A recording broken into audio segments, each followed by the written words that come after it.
So needless to say, you've only met me a couple minutes, and you realize she doesn't ask me for much. She's the smart one in the family. But anyway, that's my 5 kids here, and my 2 grandkids right here. And this one, as you can tell, look, is a lot like an Epa. So anyway, that's and my siblings in Iowa. So they're big Hawkeye fans. So anyway, and then at the ranch, I always show that I've got the prize in our deal are mini donkeys, and then we've got cattle and horses and golden doodles and all of that. So my wife insists I show these pictures so you know we're human. We live on a ranch. We do ranching and NASA and Hope for Kids International. And this is my 51st year of doing this. I founded this in 1973. So last year was our big anniversary, celebrating 50 years. And one of the things I like to show is, are we going to use that new video thing that keeps showing Can I up? get that? No, I mean, it'll pop there back you go. up. But anyway, Charity Navigator is a watchdog that oversees your 501c3, and we have a 4-star rating, which we're ranked in the top 10% of rated charities by Charity Navigator, and our overhead's about 7%. Last year our budget was about 5.4 million, so that's really unheard of, and we're really proud of how we steward the finances that are brought to us. As well as being a preferred partner of Feed My Starving Children. If you've heard of them, they're out of Minneapolis, and maybe you've been a part of packing food for them at times, but we receive free, highly nutritious soybean-based food that we take around the world. And they give us that food free, and we pay for the shipping. So we 140-foot container contains about 750,000 meals. And so we still, even after we pay the shipping about $18,000 to get it into Uganda, we're still paying like 17 cents a meal. So it's a very special thing to be a part of. And we've shipped food all around the world to the Philippines, Namibia, and Uganda and Kenya. So our 4 pillars of what we use as, if we can bring dignity, if we can bring health, if we can bring joy or love, that's our pillars. So by bringing dignity, we do a lot of things like restoring dignity to especially women by bringing businesses to them, empowering them to do businesses, to girls that we can, instead of having to go get the water out of a dirty pond or whatever, we drill a well in their town, and so they can go to school. So a lot of ways that we bring that. Through health, obviously water is our triage, and I'll tell you about that in a minute.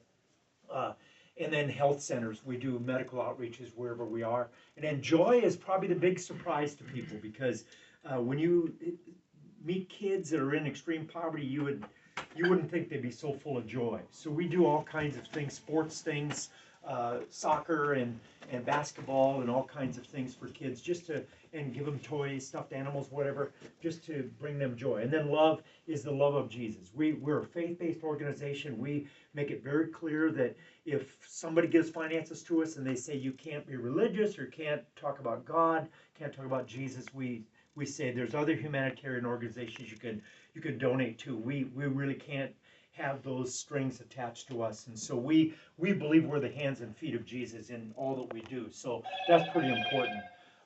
In talking about the health response, first of all, we provide clean, safe water, and you've been a part of that. Your church has been a part of that, and I know Pastor Leah's churches before have been a part of a number of wells, and they've been to Uganda and have dedicated some of those wells. And then the vitamin-rich food is the second level, and that's what we talked about with Feed My Starving Children food.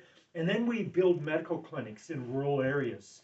A lot of times it's a couple dozen, maybe 20 miles to a local clinic where they can access any kind of medicine. So we build these small little village medical clinics. And then in Uganda, we have a 26-acre campus, and we just built a brand new medical clinic there. I think I have a picture of that next. And then we do mission team medical outreaches throughout the world, wherever we are. One of the things that's a passion of mine, has been for the 51 years I've been doing this, is to empower local people in their own countries. Um, I don't want to be the white guy, overseeing all this and running the whole deal. We empower people in their own nation. Like in Uganda, we have over 130 employees. In the Philippines, we have all Filipinos that are on the staff. In Guatemala, Mexico, in Nepal, in Namibia, in Romania, they're all local people. They know the languages, they know the culture, they know the true need and what's needed, what works in their culture. So that's been very successful for us to make sure that we do that. And then we, as I mentioned, we go to Uganda, Guatemala, Philippines, Nepal, Romania, Mexico, and Namibia. And our international teams, our mission is to be the hands and feet of Jesus, as I mentioned, delivering essential supplies, rebuilding communities, and spreading the gospel in the hardest places to reach. And many of our places are very rural. This medical outreach is in a very rural area on the island of Mindoro in the Philippines. And there are local tribes, kind of like we think of our indigenous tribes, the indigenous tribes that are called the Mangyang tribes. And they're very primitive. Many of the men are still in loincloths, and they hunt with spears and that sort of thing. They're nomadic. And about 3 years ago, we discovered by doing an outreach there that one of the boys had a very contagious disease, and we were able to take him to the hospital, hospitalize him, and cure that disease. And we figured that because we found that, if we wouldn't have been there, it may have wiped out the entire village. So it was a very contagious disease. So there are stories like that all around, and it's great being on these trips. They're usually 2 weeks long, and we provide all kinds of opportunities for you to get involved with the local people. We're a little different as a mission organization than some where they'll say we're going to go build a church. We never have a specific project. We are like our short-term teams are part of our long-range plans. So you might be a part of something, but we hire local workers. We don't want to take their jobs away from them. And right now in Uganda, we're building so many things right now. We employ a couple hundred laborers and give them a great wage for what they're accustomed to, and that's part of our whole plan of working side by side. And our scripture that we often use is, "Dear children, let us not love with words or speech, but with actions and in truth." And that's where we feel we need to go. I'll stop right here and say, probably the most often asked question is, why go there when the need is so great here? And I always say that I got started doing this mission by smuggling Bibles into the Soviet Union back in the 70s, bringing medicine to children in Romania and Eastern Europe in their orphanages. I went to those who were suffering the most. That was kind of my call. I was like, when I was in Bible college, the Lutheran Bible Institute in Los Angeles, I realized I wasn't cut out to be a pastor. I'm a little rough around the edges and still am at 73.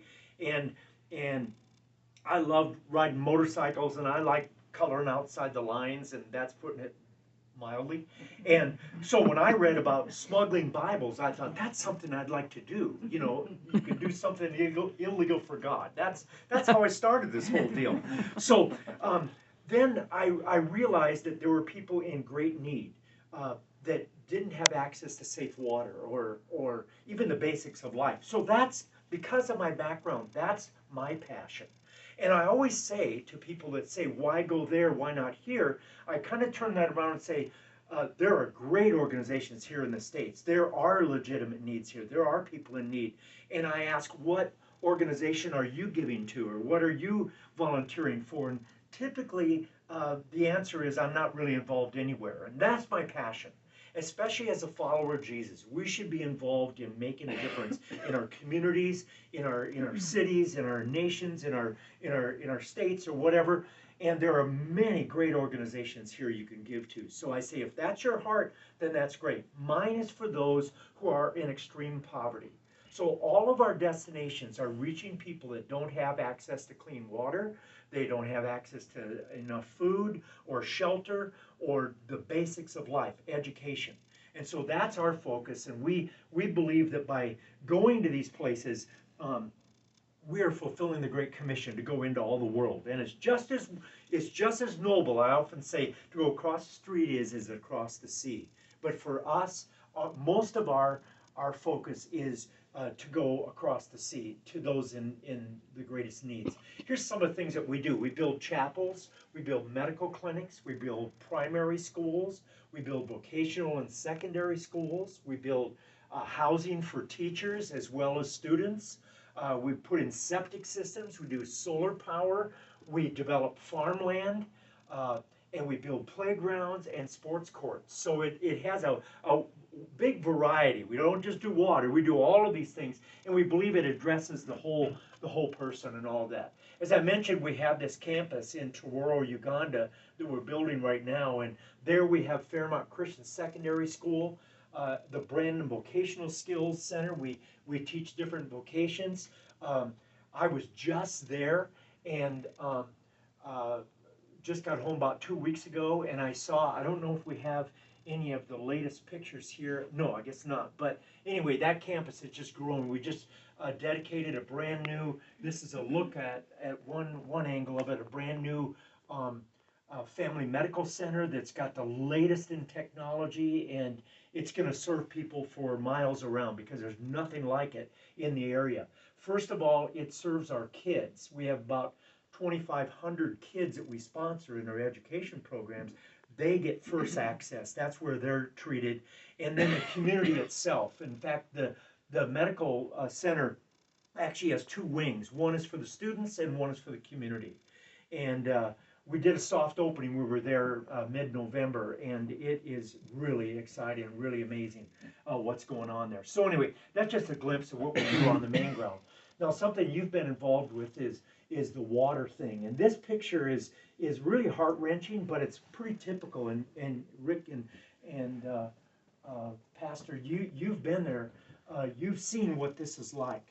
And this is not an exaggeration. This would be typical for a young girl to go get water for her family in the bucket there and bring it home. And for a lot of people, they need to be educated in water because they think the reason they're sick and dying is because of witchcraft. They don't realize the water they're drinking is poison. You see the cattle have been in here, and all the animals and everything, so you can imagine how poison it is. When I first came to Uganda 22 years ago, I heard a statistic that really got me deep inside, that 52% of the kids were dying before their 5th birthday. And most of their disease, over 85% of them, were waterborne.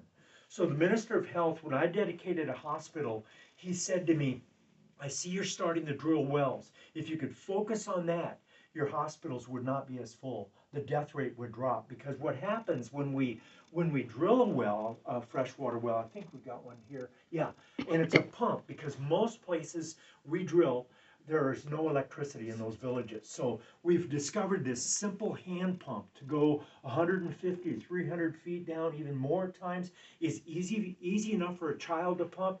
Hardly anything could go wrong with it. And now we are putting in stainless steel pipes all the way. So it's going to be there 30 to 50 years.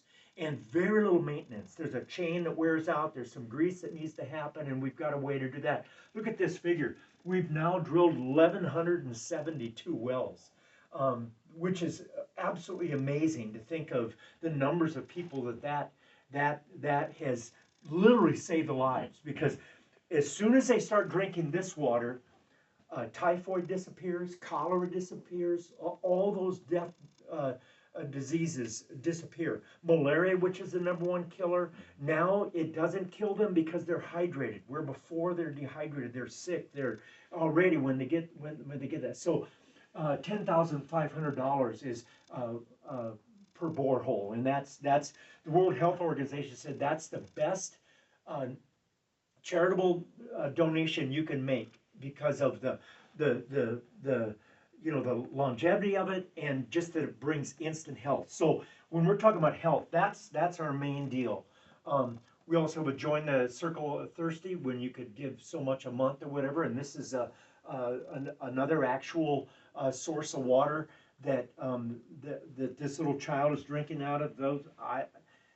And once you've been there, right, Rick and Leah, it means something else, because to see a picture is something, but when you're there and you see that water and that's all they have, and it really does move you. Not only do we drill the borehole like I've been talking about, but we do production wells like this one, where we've got 30,000, 10,000 liter tanks. We're actually adding another tank. We're actually doing irrigation farming there on about 40 acres that we own out there. It's really amazing to see what's going on there. We do water filtration systems, like in Nepal, where we're working in the foothills. We're unable to drill in the mountains, so we're harvesting underground water that's running off from the snow, and then we have up to 50,000 liter tanks, and then they do terrace farming there, kind of like if you've been down to Peru and places like that, you've seen the terrace farming. And so during the dry season, they access that water, and so they're growing crops almost all year round now. It's just changing the lives of those villages. And then we do cistern reservoirs, and we do plumbing for hygiene and sanitation. We just visited a school a couple weeks ago when we were there that we put in a system like this, a production well, where the community could come to 4 different taps to get their water, clean, deep water here. And also we put in showers and flush toilets and everything for that school of about 1,300 high school kids. So this is, you can't believe what that means to people in those conditions they're used to. I mentioned Feed My Starving Children, and we've been partnering with them for a number of years. This is one of our outreaches in Uganda. Did you do the Smile Africa outreach? Yeah. To me, handing that food to those kids is one of the, isn't it, right? Yeah. It's one of the most humbling. I always make it personal that the scripture says, if you've done it unto the least of me, of them, you've done it unto me. And when I hand that food to these kids, there's about 400 kids sitting there waiting. And when you hand that food to them, I often whisper, unto you, Jesus. And then, of course, I cry every time. But I've been doing this a long time, and I've asked God to keep my heart, open to what moves his heart. And that's what continually moves me, to be able to see the difference we're making in that area. So that's really, and I mentioned we have 2,500 kids. I meant 3,500 that are sponsored through Hope for Kids. And this is really important to me. We say that sponsorship empowers helpless children to break the cycle of poverty with quality education, health care, nutritious meals, and emotional guidance to the love of Jesus. Here's something I often say.